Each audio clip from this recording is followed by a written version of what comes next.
కాశీ బుగ్గలోని శ్రీ వెంకటేశ్వర స్వామి ఆలయంలో ఈ మధ్య ఓ అనుకోని ఘటన అందరినీ కలచివేసింది.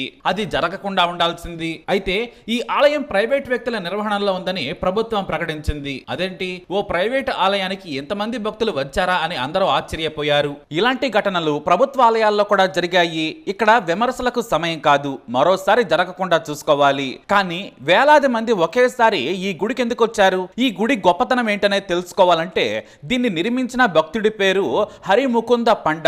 ఈయనకు వెంకటేశ్వర స్వామి అంటే ఎనలేని భక్తి.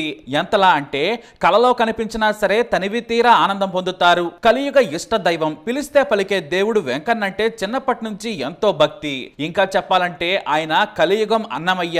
సరిగ్గా 13 ఏళ్ల క్రితం తన గుమాస్తాతో కలిసి వెంకటేశ్వర స్వామి దగ్గరకు వెళ్లారు. అదే తిరుపతి. ఉదయం 9 గంటల నుంచి క్యూలో నిలుచొని ఆయన గోవింద నామస్మరణ చేస్తూ ఉన్నారు. నా స్వామివారిని తనివి తీరా